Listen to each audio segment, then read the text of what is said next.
Good morning. I'm Caroline Mocharski, and my pronouns are she, her. On behalf of the First Unitarian Universalist Church of Columbus, welcome to our Sunday service. We gather on the stolen land of the Adena, Hopewell, Wyandotte, Miami, Seneca, and Cayuga peoples. We acknowledge this history of injustice, peril, and pain, and hope to lift up the continued presence of Indigenous people here today. We pledge ourselves to seek justice and repair with this land and its people. Let us take a moment of silence together to consider how we value and respect Indigenous people and their cultures in this place we also call home.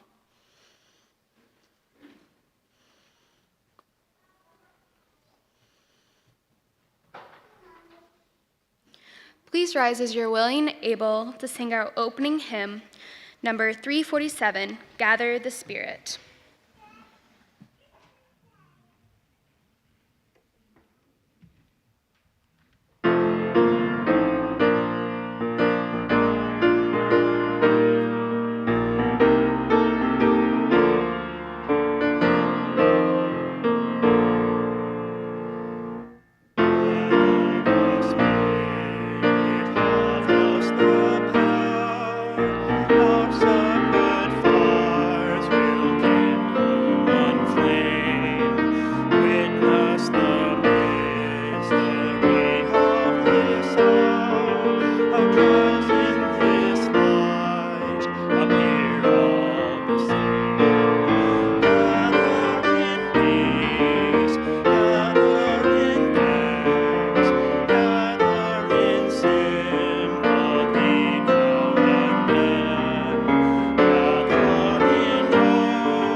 Good morning. I'm Desmond Ducey, and I serve as your youth board representative. My pronouns are he, him. We are so glad that you are here.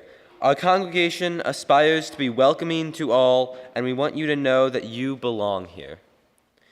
Please scan the QR code to check in, view the order of service, submit joys and sorrows, and access our donation page. If this is your first time visiting our congregation, welcome. We have a visitor gift for you at the greeter stand. I would now like to announce that nominations are being accepted for the first UU leadership positions in the coming year. Openings occur regularly as current terms expire for Board of Trustees, Nominating Committee, and Moderator. This creates a great opportunity to get involved. Please consider putting forth your name or someone else's The terms will range from 1 to 3 years. If you have any questions, please send them to Marian Garcia, and she will make sure they are forwarded to the nominating committee. We would also like to thank all of the volunteers that have made this labyrinth so successful. We have had over 60 people walk the labyrinth this year, and that was only possible because of your commitment and support. Thank you.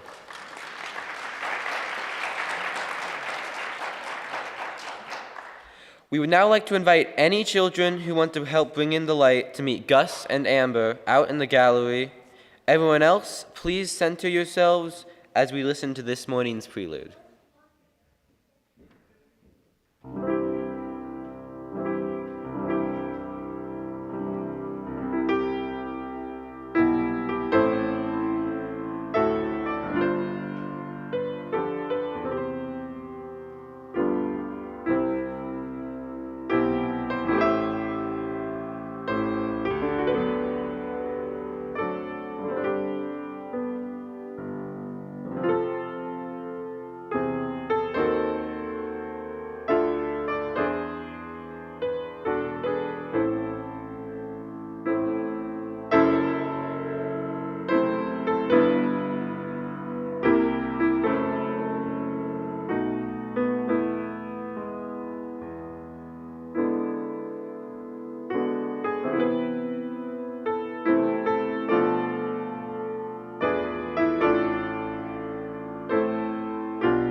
Good morning. I'm Meg McGuire. My pronouns are she, her, and hers. Our chalice lighting words this morning come from the Reverend Erica Hewitt. The word courage comes from the Latin cor, which means heart. According to the poet Mark Napo, the original use of the word courage meant to stand by one's core, a striking concept that reinforces the belief found in almost all traditions that living from the center is what enables us to face whatever life has to offer. To encourage means to hearten, to impart strength and confidence. This is our work as religious community, to encourage one another, to be bold in engaging the world around us, as well as what scares us internally, to give one another the confidence and heart to live as fully as possible. With full hearts, we affirm our relationships with one another. We recognize our agency and connective power, and we accept our responsibility to be bold and courageous. We light this chalice, a symbol of all we are, all that we have done together, and all that we will be as our shared ministry encourages those within and beyond our walls.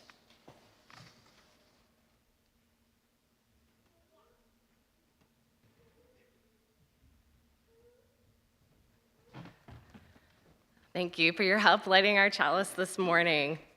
I'm Amber Scott, your Director of Religious Exploration, and my pronouns are she, they. For more information about programs for children, youth, and families, or to volunteer, email me at amber@firstuucolumbus.org. Today's story is called After the Fall, How Humpty Dumpty Got Back Up Again, written and illustrated by Dan Santat.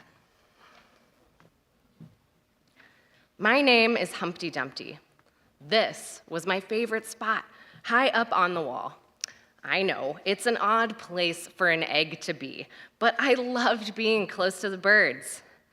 Then one day, I fell. I'm sort of famous for that part. Folks called it the Great Fall, which sounds a little grand. It was just an accident, but it changed my life. Fortunately, all the king's men managed to put me back together. Well, most of me. There were some parts that couldn't be healed with bandages and glue. After that day, I became afraid of heights. I was so scared that it kept me from enjoying some of my favorite things. I walked past the wall every day, and I would think about climbing that ladder again. I really missed the birds and being so high above the city, but I could never do it because I knew accidents happen. I eventually settled for watching the birds from the ground. It wasn't the same, but it was better than nothing. Then one day, an idea flew by. Making planes was harder than I thought. It was easy to get cuts and scratches, but day after day, I kept trying and trying until I got it just right. My plane was perfect, and it flew like nothing could stop it. I hadn't felt that happy in a long time. It wasn't the same as being up with the birds, but it was close enough. Unfortunately, accidents happen. They always do. I almost walked away again, but then I thought about all the time I spent working on my plane and all the other things I'd missed, and I decided I was going to climb that wall. But the higher I got, the more nervous I felt. I didn't want to admit it. I was terrified. I didn't look up. I didn't look down. I just kept climbing, one step at a time, until I was no longer afraid. Maybe now you won't think of me as that egg who is famous for falling. Hopefully, you'll remember me as the egg who got back up and learned how to fly. The end.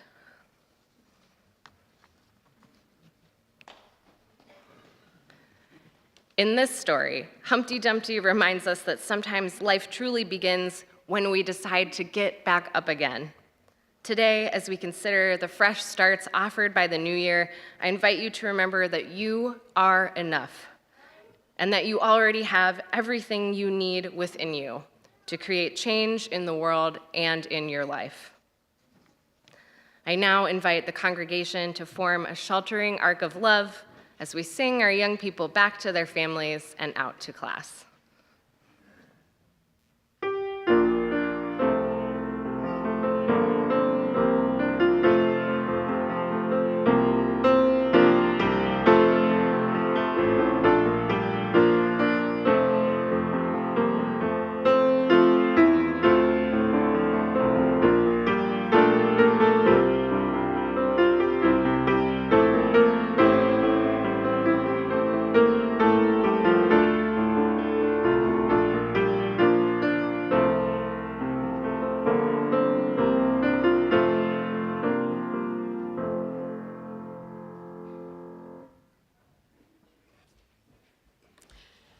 Good morning.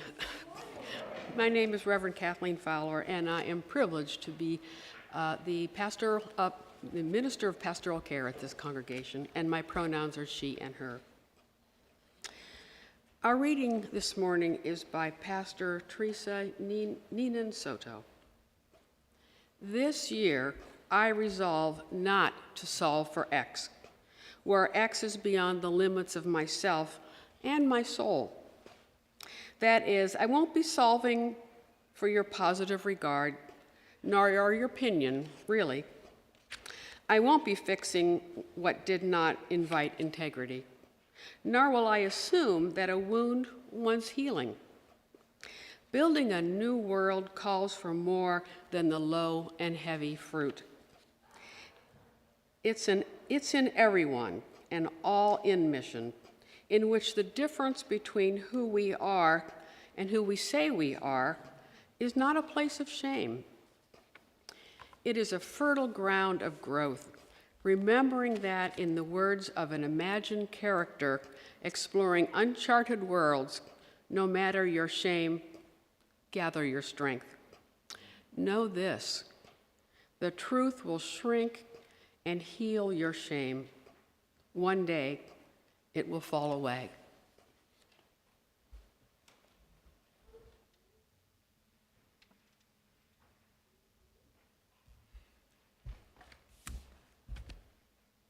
I am so glad to be here with you all.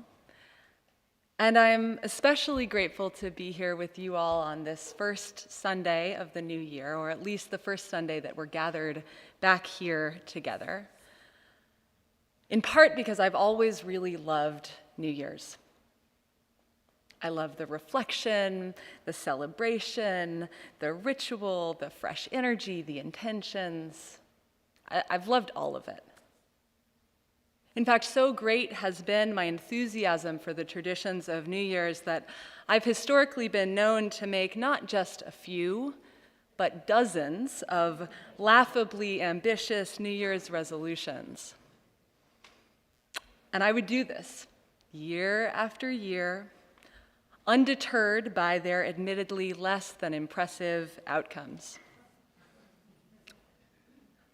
But these last few years, that's changed for me. And I'll tell you why. Do you remember?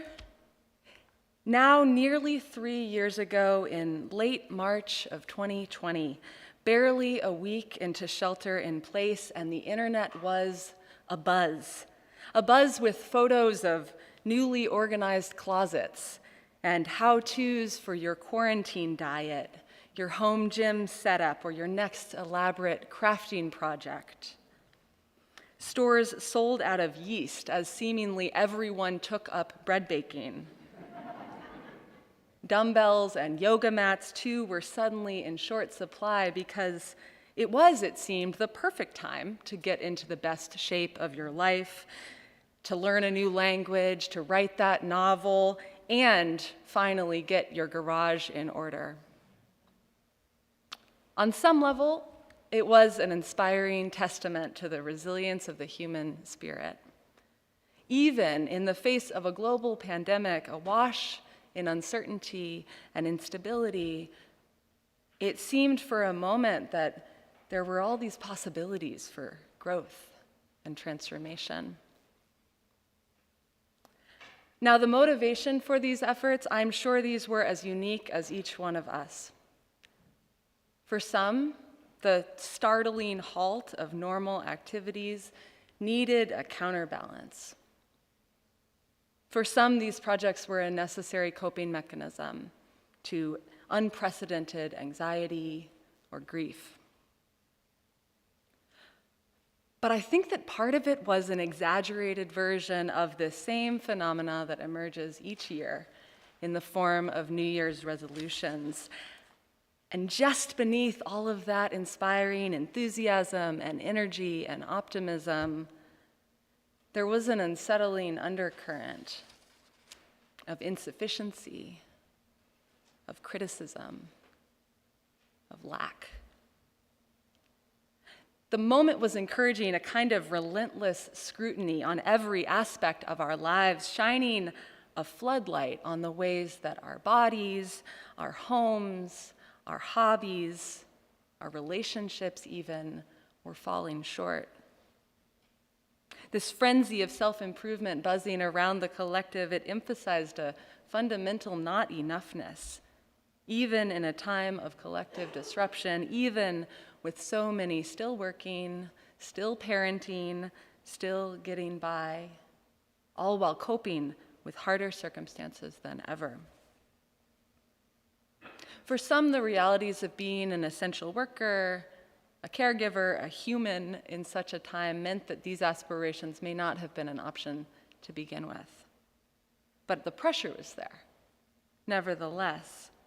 And even for those for whom they were an option, the evolution of these aspirations was pretty telling. Like the classic arc of a New Year's resolution, it wasn't long before the activities and intentions from early in the pandemic began to fall by the wayside. The sourdough starters abandoned, alongside all of those aspirations, making room for a new layer of self-criticism for not having done enough. Beholding ourselves through a lens of insufficiency, it can always drum up more imperfections. Scrutiny begets more scrutiny. But does it support the change that we seek? In the seminal essay, Poetry is Not a Luxury, womanist theorist, poet, and activist Audre Lorde describes this scrutiny as the quality of light by which we perceive ourselves. She writes, "The quality of light through which we scrutinize our lives has direct bearing upon the product which we live and upon the changes which we hope to bring about through those lives.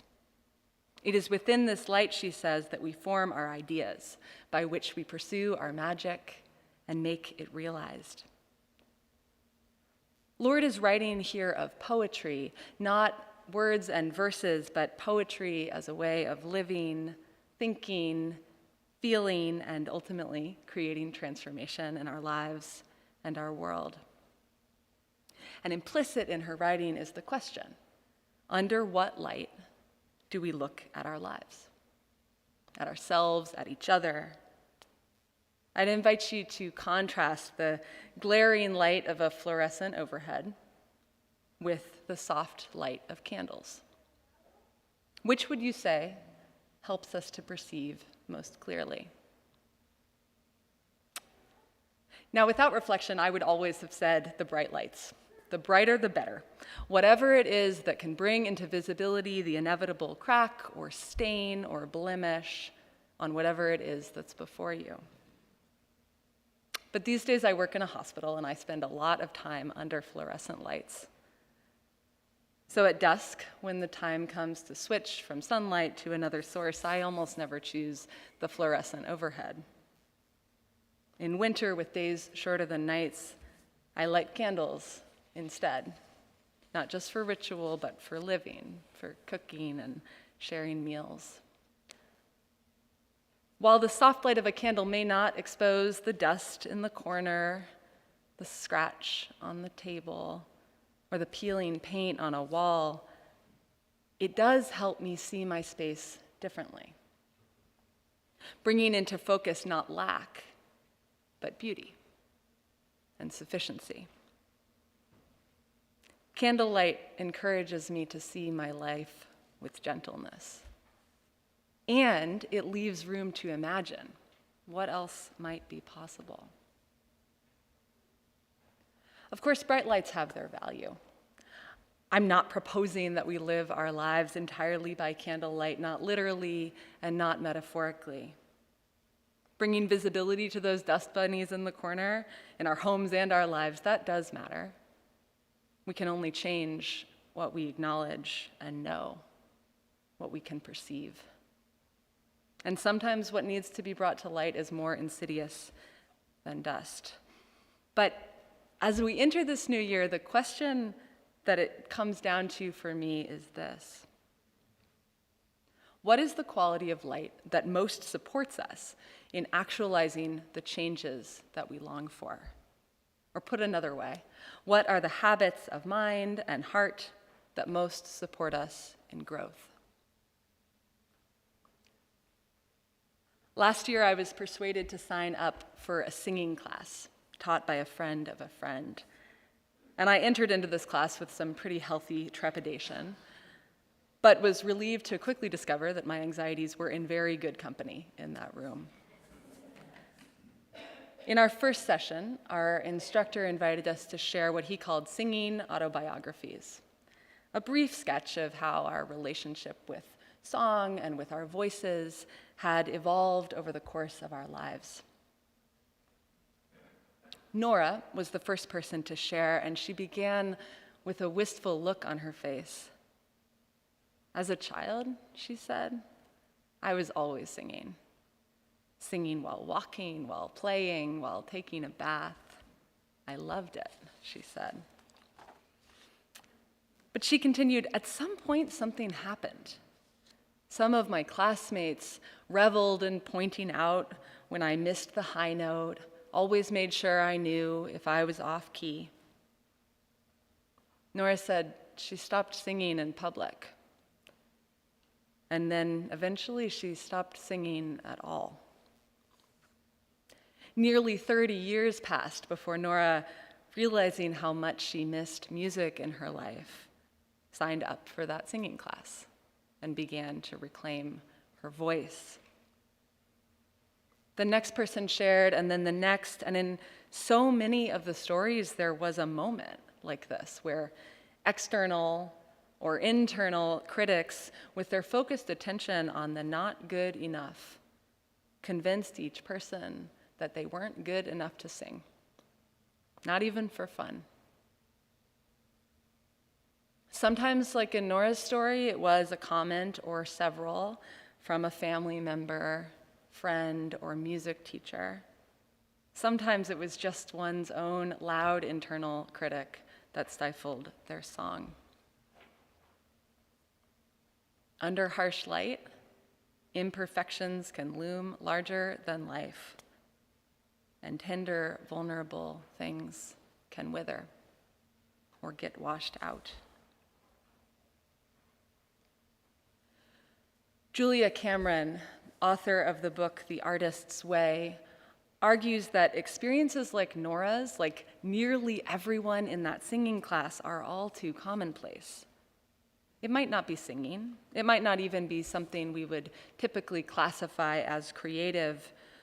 But all of us, Cameron says, have an underlying, indwelling creative force within us. And like Audre Lorde's wide characterization of poetry, this creative force is what animates our lives, what supports us in taking risks, in being bold, in growing. However, that creative potential, it's often blocked, in part by a tendency to criticize ourselves mercilessly. And while this is often pointed first and foremost at ourselves, this tendency also participates in the relentless scrutiny of others. It is formed by, and it forms a culture of critique and scrutiny that can be the water that we swim in. Between the internal and the external, it is a veritable barrage. One that I think encourages this kind of frantic, uncompassionate self-improvement that we saw early in the pandemic, that we see resurface with each new year. One that can stymie creativity, growth, and transformation in our individual lives and our collective life too. But what's changed my orientation to New Year's resolution style self-improvement isn't just seeing how comically ineffective it is, at least for me, but experiencing glimpses of a different way. In that singing class, what was even more striking than the profound overlaps in our previous experiences was the contrast between those foundational experiences that so many of us brought into that class and the journey that we took together. Our teacher began with the assumption that all of us can sing. Essential to the class was an acceptance and embrace of our voices just as they were, all while committing to show up, to articulate intentions for our time together, to stretch ourselves, and to encourage one another to grow. And grow we did.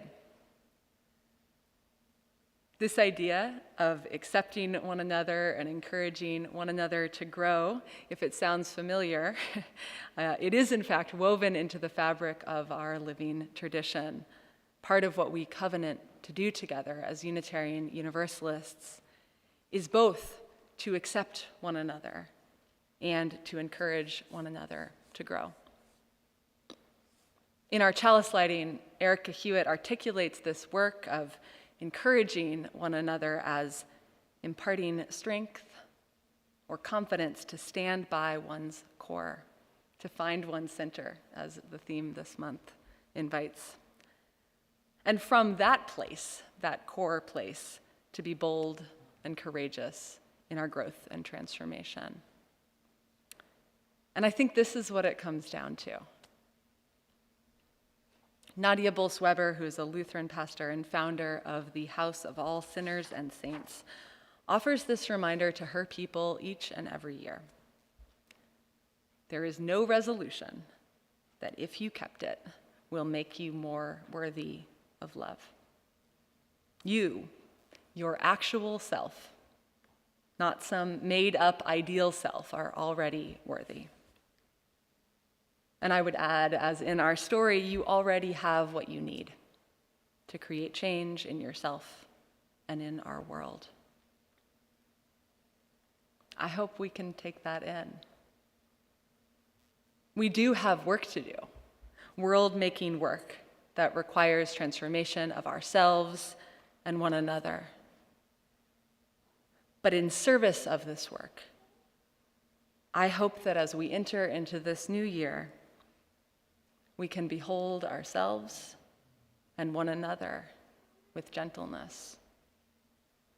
I hope that we can ground in our wholeness, not our lack, in service of the unfolding transformation of ourselves and our world. May it be so.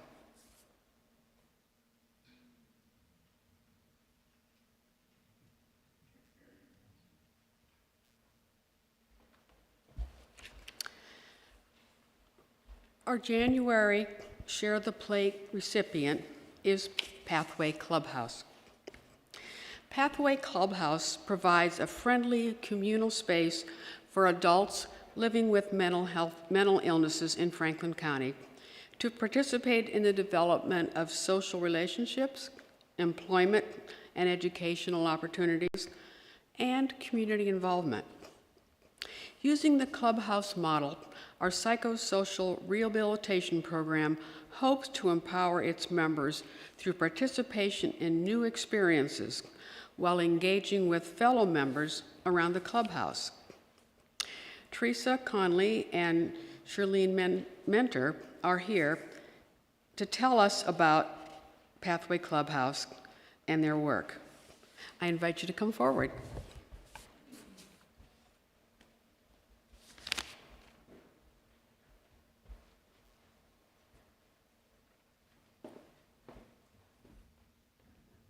Hello, everybody. Thank you. That was a lovely introduction. I just want to thank you because we've been the recipient in the past, and we really appreciate it. Pathway is located on East Broad Street, just east of downtown. You pretty much summed it up. We're a clubhouse based after a program in New York City that provides support to people living with mental illness. We help them get jobs. We have in-house. We have social activities. Pretty much we do it all. And I want to just thank you. We've been with you guys since 2015. We're a member of BREAD. And this is Shireen. Do you want to say? I've been part of Pathway since it first became a clubhouse, and I started there when it was day treatment. There's a big difference, and I don't know if a lot of people understand that unless they realize the differences with mental illness. I never got better until they started following a clubhouse model. It's life-changing. It's a place of acceptance where you can be you no matter if you're having a good day or a bad day, it's all right. The friendships I've made, I've had some of them for over 30 years.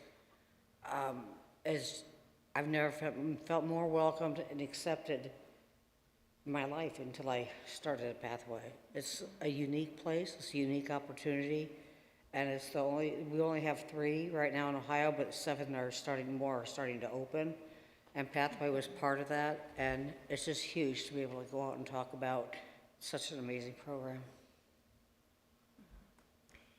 We consider it like a safe haven for people, so Family. it's totally a family. So thank you again. Thank you for helping us. Yes.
For this morning's caring meditation, I present a reflection that is one way to approach joy. It's called Clearing by Martha Postlethwaite. Do not try to save the whole world or do anything grandiose. Instead, create a clearing in the dense forest of your life and wait there patiently until the song that is your life falls into your own cupped hands and you recognize it and greet it. Only then will you know how to give yourself to this world so worthy of rescue. This morning, we lift up. Friday was the second anniversary of the January 6th insurrection at the Capitol by a mob of the former president's supporters. In recognition that a positive came from this traumatic event, President Biden awarded one of the nation's highest civilian honors to 14 individuals who showed courage and selflessness during the events surrounding the deadly riot. This ceremony at the White House was Biden's first time bestowing the Presidential Citizens Medal. And from a news report that could be said to celebrate the poet Postlethwaite's encouragement to create that space in life that, as she said, celebrates the song that is your life, that falls into your own cupped hands. Comes this news of a celebration in Manila by a community built to support and shelter gay people in the 1970s who had been cast aside by society. Creating their own support system, the GLBTQ folks, golden gays, as they're known by, are still living together, celebrating their lives by recently returning to the stage, hosting pageants to help make ends meet. As one member said, "We see ourselves as orphans, though maybe it doesn't apply because we're old. We protect one another because we have no caregivers to lean on. The course of life must continue." And Governor DeWine on Friday signed into law a bill requiring a photo ID to vote. Ohioans will no longer be able to use utility bills, government documents, or other Ohio forms to prove their identity to vote. I think this is one thing that might get me writing a letter. So I ask for a few moments of silence.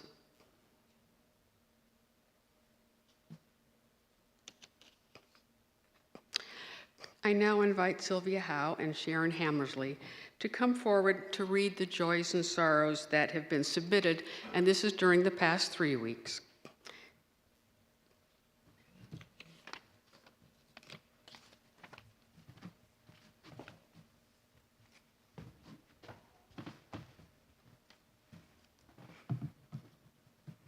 Three weeks is a long time that we've been able to see each other and be together. I'm Sylvia Howe. My pronouns are she, her. We have 5 caring cards and 4 announcements this morning. Happy birthday to Jo E., who celebrated her 87th birthday on December 30th. Happy birthday. Let's clap when they're all through because there are a lot of them. Happy birthday to Susan P., who celebrated her 80th birthday on December 20th. Now we can clap for those two. We send caring cards to Tamara, whose mom, Karen, is experiencing health issues.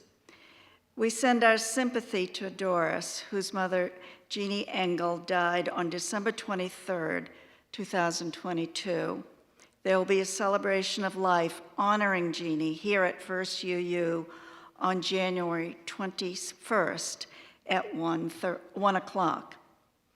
We send our caring thoughts to Chris S. and her husband, Bob. They are recovering at home following a car accident on December 17th. Let's pause for a moment and send them our healing, loving thoughts.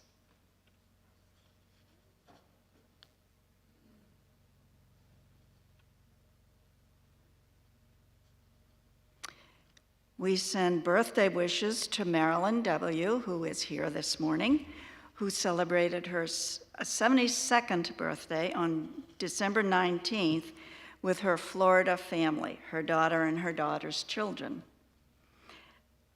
And Tom P. sends 2. Columbus recorded its first mass shooting with 1 death in the early hours of the new year. Our thoughts and prayers are for the Buffalo Bills football player recuperating from a heart attack on the playing field. And from Susan and David C., Susan's uncle, Bob Peters, died Friday night after a fall in his home in Portland, Oregon. Bob, as a young Methodist minister, joined Martin Luther King Jr. on the Edmund Pettus Bridge in 1965. He and my Aunt Marge have been UUs for several years. He would have been 93 this year. Please visit the caring table in Beach Hall after the service every week to say hello to our volunteers and to sign our caring cards that will be sent to the people in our community. And now for the joys and sorrows that you submitted this morning.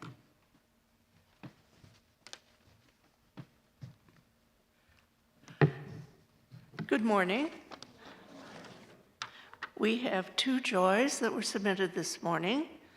Marilyn W. shares that her grandson Grant won his soccer tournament for their age group in Orlando, Florida over the Christmas holiday. Congratulations.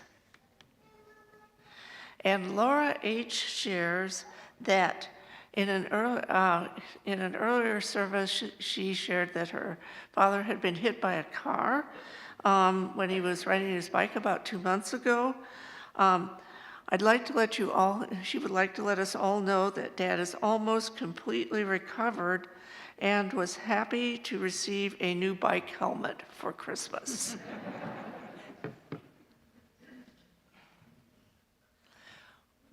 May we hold these joys and sorrows and all those yet unspoken gently in our hearts.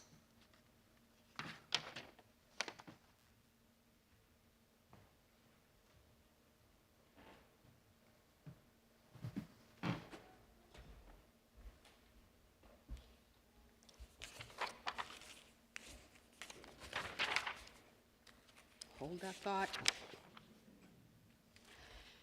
As I ring our temple bell, I invite you into a moment of shared silence to reflect, to imagine, to pray, or simply breathe.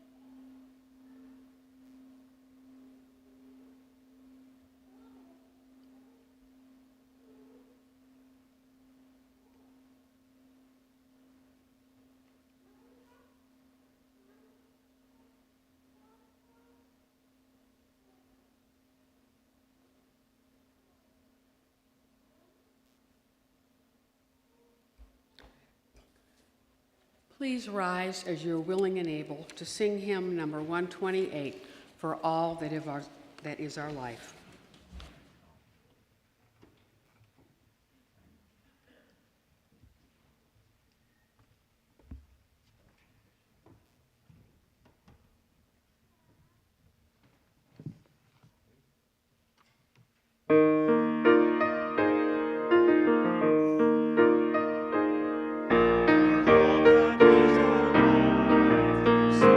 Thanks and praise, for all life is a gift.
make her own days glad.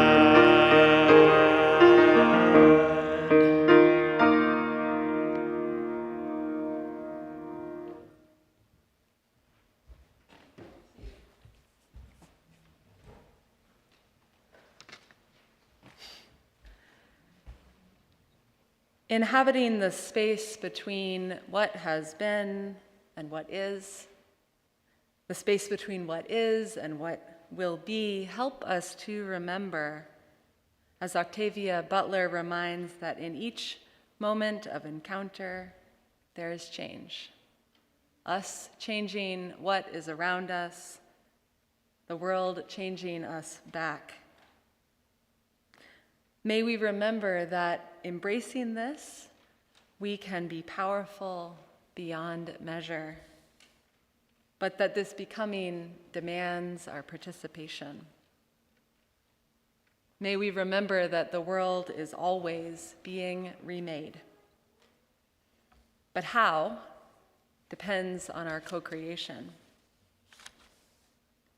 And so may we hold with gratitude all that we have been. May we honor exactly who and how we are in this very moment. And with hopeful anticipation and committed action, may we look toward all that we can and will become.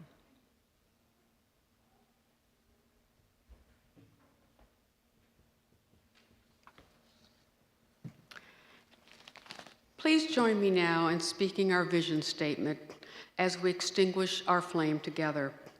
If you are here in person, you may choose to hold hands or otherwise connect with the people next to you.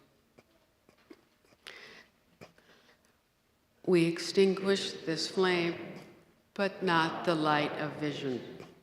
As we go forth, let us heal and transform ourselves and our world.